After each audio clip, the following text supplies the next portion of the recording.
Hey everyone, welcome. I'm vRon, and today we are talking about something that most cybersecurity professionals know is coming, but very few organizations are actually prepared for. Throughout this video, you are going to see screenshots from a site called PQCtoday.com, a free, community-driven platform that tracks post-quantum cryptography standards, migration tools, compliance deadlines, and threat data by industry. We will come back to it at the end, but everything you see on screen in this video comes from there, and it is absolutely worth bookmarking. Now, the encryption protecting your data right now, your financial records, your health information, your government communications, your software updates, all of it is built on math that a quantum computer will eventually be able to break. Not theoretical math, real math. RSA, ECC, ECDSA algorithms that have protected the internet for decades have a known quantum attack path. The question is not if, it is when. And here is what makes this particularly uncomfortable. Your adversaries may not even need the quantum computer yet. They just need to record your encrypted traffic today and decrypt it later. That concept has a name. It is called Harvest Now, Decrypt Later, and it changes the threat timeline entirely. Before we go further, there is an important distinction that gets glossed over a lot, and it matters for understanding what PQC is actually solving. You have probably heard people say symmetric crypto is much less at risk than asymmetric for now. Why would they say that?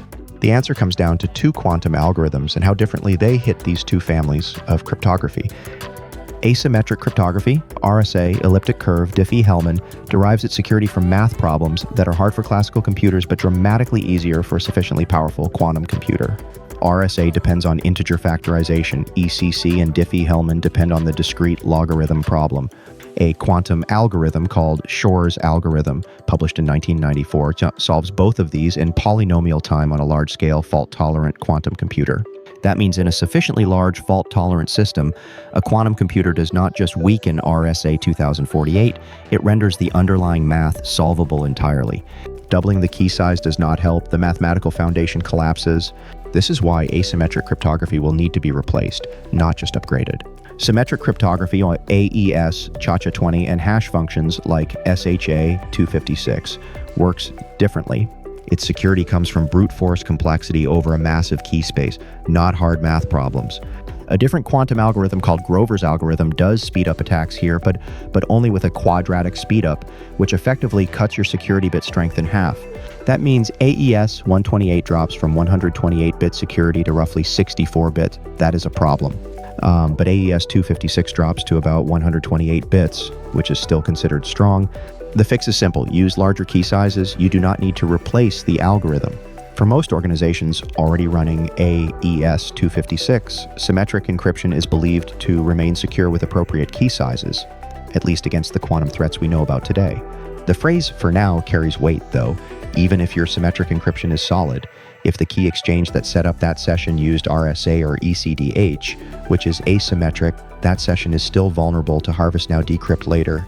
The asymmetric problem bleeds directly into symmetric confidentiality. So when people talk about post-quantum cryptography, they are primarily talking about replacing asymmetric algorithms. That is where the fire is. In August 2024, NIST published the first official post-quantum standards.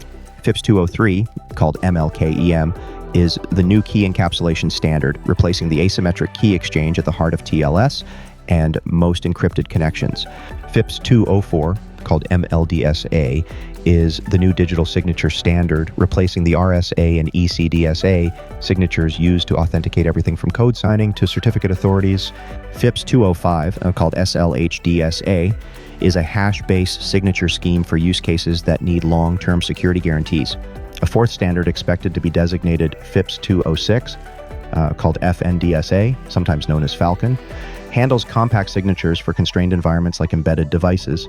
And a fifth algorithm, HQC, was selected for standardization consideration in early 2025 as a backup KEM based on error-correcting codes rather than lattices. Algorithmic diversity as insurance in case anything unexpected surfaces in lattice-based cryptography. The standards exist. The clock is officially ticking. Here is why the threat does not wait for quantum computers to arrive. Nation-states are collecting encrypted data today with the explicit intent to decrypt it when quantum capability matures.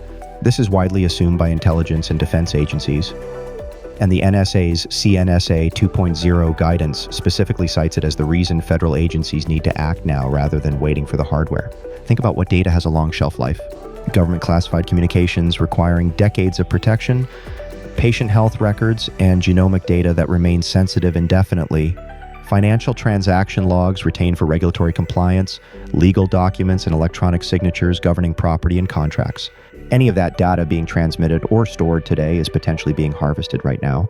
The Global Risk Institute surveyed 32 quantum computing experts, and their survey, not a prediction, found a 19 to 34% probability of a cryptographically relevant quantum computer arriving within 10 years, 5 to 14% within 5 years. Those are not certainties, but you would not build a nuclear plant, a satellite, or a connected car with those odds and call it acceptable. Multiple governments have now set hard deadlines for quantum migration. For federal agencies and defense contractors, these carry real compliance weight. For everyone else, they signal where the industry is heading, and fast. NIST's proposed transition timeline, NIST IR 8547, published in late 2024, calls for deprecating RSA, ECDSA, ECDH, and EDSA by 2030 and disallowing them entirely after 2035. The NSA's CNSA 2.0 guidance is even more aggressive. Software and firmware signing should already prefer quantum-resistant algorithms now, with exclusive use required by 2030. Networking equipment preferred by 2026, exclusively by 2030. New national security system acquisitions must support PQC by January 2027. The European Commission published a coordinated PQC roadmap in June 2025. Every EU member state must complete national transition plans by end of 2026. High-risk use cases migrated by 2030, full transition by 2035. In January 2026, CISA issued federal buying guidance requiring agencies to procure only quantum-resistant technology for cloud services, collaboration tools, web browsers, and endpoint security. Vendors without FIPS-validated PQC support risk losing federal contracts entirely, and the G7 Cyber Expert Group, coordinated by the U.S. Treasury and the Bank of England, published its first coordinated financial sector PQC roadmap in January 2026, calling for immediate cryptographic inventory and vendor alignment across G7 financial systems. The policy infrastructure for this migration is solidifying fast. Now let us talk about where organizations actually are. According to IBM's Quantum Safe Readiness Index, the average organization scores 25 out of 100. 70% do not have a complete inventory of the cryptography in their own environment, and 62% incorrectly assume their vendors will handle the quantum migration automatically. That last number deserves a moment. Nearly 2/3 of organizations have outsourced their quantum migration responsibility to vendors, without written requirements, without SLAs, and without checking whether those vendors have even published a PQC roadmap. The FS-ISAC, the financial sector's own information sharing organization, put out a warning in September 2025 saying the financial sector has not defined or allocated resources for quantum migration. Their phrase was roadmap collapse by 2030. That is a serious statement from a serious industry group about a sector that is usually ahead of the curve. Let me give you a quick tour of where the exposure is most acute. Government and defense face the highest consequence scenario. Nuclear command and control systems operate on 50-year life cycles. Top secret data requiring 75-year protection is almost certainly being harvested right now. NSA CNSA 2.0 deadlines are not optional for these systems. Financial services face harvest now, decrypt later risk on transaction records, HSM backup keys, and settlement logs. The BIS Project Lepia, now in phase 2, is testing hybrid PQC on real central bank payment infrastructure.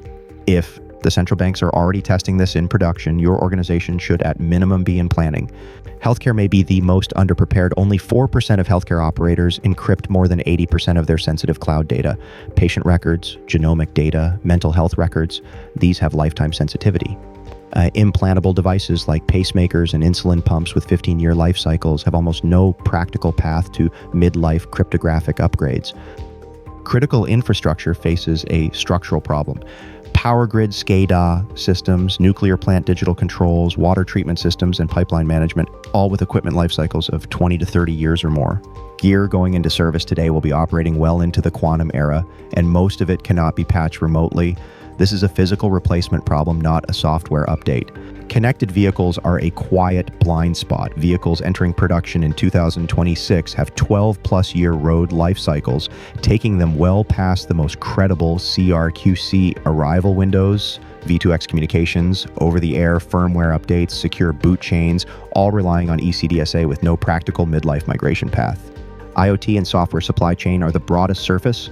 OpenSSL 3.5, released in April 2025, is the first major cryptographic library to include native support for ML-KEM, ML-DSA, and SLH-DSA. That is real progress. But millions of applications built on older versions still lag behind, and billions of constrained IoT devices have no upgrade path at all. So what should you actually do? The first step, the one very few organizations have done, is a cryptographic inventory. You cannot migrate what you cannot find. Before worrying about which algorithm replaces RSA, you need to know every place RSA, ECDSA, and ECDH live in your environment. Certificate authorities, HSM configurations, API authentication, code signing pipelines, backup key wrapping, TLS configurations across your entire stack. There is a term for this, a cryptographic bill of materials, or CBOM. It is the crypto equivalent of the software bill of materials that SBOM efforts have been pushing for years. Same idea. Know what you have before you can manage what you have. Second, start with the highest consequence long-lived data. Anything encrypted today that needs protection beyond 2030 should be treated as potentially vulnerable right now. Start migrating key management for archival and backup systems. Third, adopt hybrid approaches where possible. Hybrid TLS, combining classical key exchange with ML-KEM, provides backward compatibility while adding quantum resistance. Chrome and Firefox have begun deploying hybrid ML-KEM key exchange in production. This is not experimental. It is moving into the mainstream in the browsers most of your users are already running. Fourth, check your vendors. If your HSM vendor, cloud KMS provider, or certificate authority does not have a published PQC roadmap, ask for one. Put it in your next contract renewal. Before I wrap up, I mentioned PQCtoday.com at the top of this video, and I want to come back to it because it genuinely earned its place here. It is a free, community-driven migration hub tracking 46 post-quantum algorithms, 203 timeline events, 327 standards and RFCs, and 50 learning modules, from PQC 101 for non-technical audiences all the way down to OpenSSL implementation details. It has a threat dashboard broken out by industry with criticality ratings, a compliance tracker organized by regulatory deadline, an algorithm comparison page that maps your classical algorithm directly to its PQC replacement with NIST deprecation dates right alongside, and an in-browser playground where you can generate quantum-resistant keys without any setup. If you need to brief a leadership team, run a readiness assessment, or just understand what ML-KEM actually does, start there. It is free and it is current. One more thing before we close. If you are thinking about what to actually do about harvest, now decrypt later attacks against your data at rest right now, not in 2030, but today, there is a Gula Tech Adventures portfolio company worth knowing about called ShardSecure. ShardSecure uses a technology called microsharding.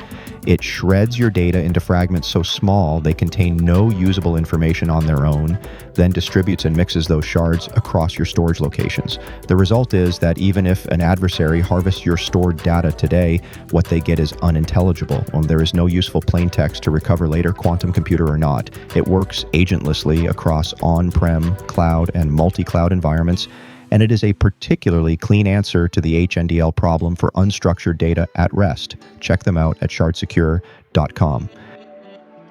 So I hope you enjoyed this video on post-quantum cryptography and wish you good luck upgrading your corporate and personal encryption. Thanks for watching. If this was useful, like and subscribe and drop a comment.